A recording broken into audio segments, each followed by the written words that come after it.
It's hard not to marvel at the sheer size of the coastal redwood. I mean, California's iconic state tree can grow up to 400 feet tall, the tallest tree in the world, and live over 2,000 years old.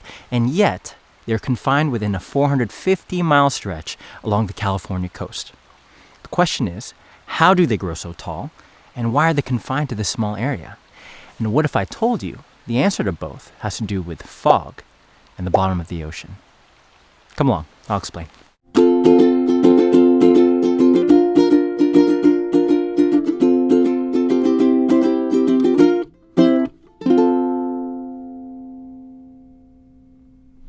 What's good? It's Johnny Lim, the backpacking biologist, hot chocolate Asian, your Sherpa to the natural world. And today we're going to figure out why redwoods grow so tall. But I do have to make a distinction. Today we're talking about the coastal redwood, which is different from the giant sequoia, although they're both considered redwoods. The giant sequoia is the biggest tree in the world, and the coastal redwood is the tallest tree in the world. But to fully understand why and how they grow so tall, we have to understand how water moves through a tree. So plants rely on water for photosynthesis and other physiological processes, which is why water is key for plant survival. So we know photosynthesis occurs in the leaves, and water is sucked up from the roots. And that means a redwood has to somehow pull water from the roots through water vessels to the leaves, potentially hundreds of feet up into the air. And it's able to accomplish that from a type of evaporation called transpiration. Humans sweat, and that's called perspiration. In Latin, that means to breathe through. Now, trees transpirate, which is kind of like tree sweating. Transpiration is water escaping specialized cells called stomata, which are like the mouths of trees, and can open and close to allow for gas exchange. Think of gas exchange as the way plants breathe, but carbon dioxide goes in and oxygen goes out, which is the opposite of how we breathe. Photosynthesis can only work efficiently if gas exchange is happening, which means the stomata have to be open. As water escapes through the stomata, the leaves become drier than the surrounding branches, and so water from the branches flows into the leaves to fill in the water that was lost. Now, the branches are drier than the trunk, so the water in the trunk flows into the branches. And then the trunk is now drier than the roots, so water moves from the roots to the trunk. And then... And then there's more water in the soil. So water moves from the soil to the roots. I think you get it. So water moves from high concentration to low concentration, starting in the roots, all the way up to the leaves, and then eventually always ends up into the atmosphere and gets pulled up like a chain. And this is all driven through the act of transpiration. Now, one reason redwoods are so tall is because they have irregular stomata. So unlike normal trees, redwoods have irregular stomata. That means they can't really close them all the way, right? They have very poor stomatal control, which means they're almost always going to be transpiring. Normal stomata look like two jelly beans kissing. And if it's too hot, they end up closing, kind of like two hot dogs right next to each other. And they do this to prevent too much water loss. Now, redwoods have irregular guard cells, which allows them to remain open at all times. Professor Thomas Givnish of the University of Wisconsin-Madison says, plants in moist areas can achieve higher rates of photosynthesis because they can open the stomata on their leaves that exchange gases with the atmosphere. When these trees intake more carbon dioxide, they can achieve greater height before their overhead exceeds their photosynthetic income. One of the perks of having irregular stomata is that you can always photosynthesize. You'll never have to close your stomata because it gets too hot. But the problem is that if you can't close it, you could lose too much water.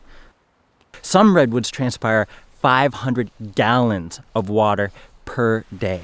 Now, this is fine half of the year because from October to April, redwood forests get anywhere from 60 to 80 inches of rain.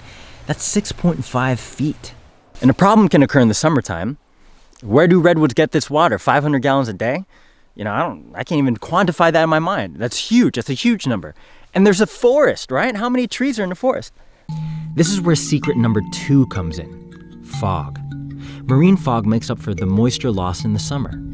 Fog moves inland from the ocean, covering redwood forests, alleviating heat stress and slowing down transpiration.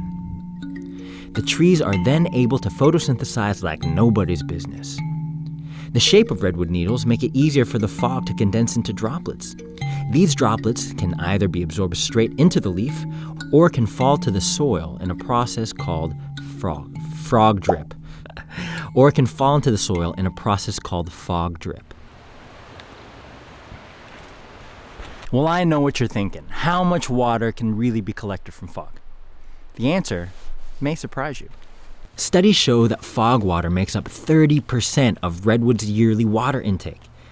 Redwoods have shallow roots, only being 6 to 12 feet deep, which allows for better collection of fog water. Again, Professor Givnish says, in moist areas, trees can allocate less to building roots. Other things being equal, having lower overhead should allow them to achieve greater heights. So what he's saying is that trees that live where water is plentiful don't have to worry about making deep roots. That's because water is available at the surface and they don't need to go digging deep for them. Instead, they could focus all their resources from the roots into making themselves taller and bigger. And this is why redwoods get so tall. So this brings us to our final puzzle piece. Where does this fog come from, and why does it come every summer? The answer has to do with this phenomenon called upwelling. Upwelling is a process where cold, nutrient-rich water moves from the bottom of the ocean up to the shore. The main driver of upwelling is seasonal wind. Think of it like this. Say you have a hot coffee and you put cold creamer in it. Where would the creamer go? Well, it would go straight to the bottom. And that's because cold creamer is more dense than hot coffee.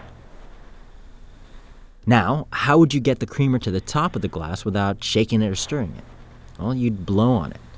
By blowing on the top of the coffee, you're pushing the surface liquid away from you, thereby pulling the cold creamer from the bottom. You're creating a spoi's void of coffee, and the creamer from the bottom fills in that void. And this is essentially how upwelling works. As coastal winds increase in the summertime, it brings up cold, nutrient-dense water from the bottom of the ocean up to the shore.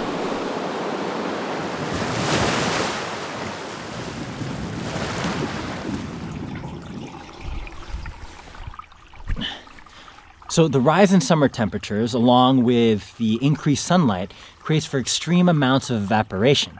Now, normally this would just make clouds, but since the water temperature is so cold, water vapor condenses towards the ocean near the surface to form fog. Fog is created when the air reaches 100% saturation and can't hold any more water vapor. So what does that mean? Think of it like dissolving sugar into water, where the water is the air and the sugar is the water vapor. You can dissolve a lot of sugar into water, just like water vapor can dissolve into air, which, by the way, is called humidity. But once the water has reached its saturation point, it can no longer hold any more sugar. Therefore, the remaining sugar condenses in the bottom, just like fog. And since the water temperature is so cold, condensation is more likely to happen near the surface. Once fog is created, it moves inland, allowing for the process of fog drip. This also explains why redwoods can only be found along 450 miles of the California coast. It's because that 450-mile stretch experiences the most upwelling during the summertime, creating more fog for all these tree babies. If you compare distributions side by side, redwoods in green are only found in areas of intense upwelling in purple. Fog and redwoods create a relationship that benefits all plants and animals in their ecosystem. In fact, areas where redwoods were cut down reduced the annual water input from 34% I'm Filipino, from 34% to 17%. Now that is real trickle-down economics. As you can see, a simple question like why are redwoods so tall required a somewhat complicated answer. But, I hate to use the word complicated because when you break it down, it's kind of simple to understand.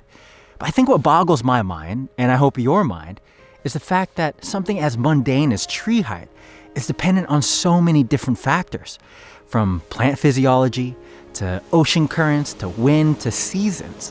What makes this amazing is the simple fact that redwoods highlight how nature is silently interconnected with each other. And I hope you start wondering, what are the other things I don't know about the earth I live on? What are the invisible threads that attach me to nature, to other people? And how can I use that to grow? Thanks for coming along. I'm the backpacking biologist, and catch you next time.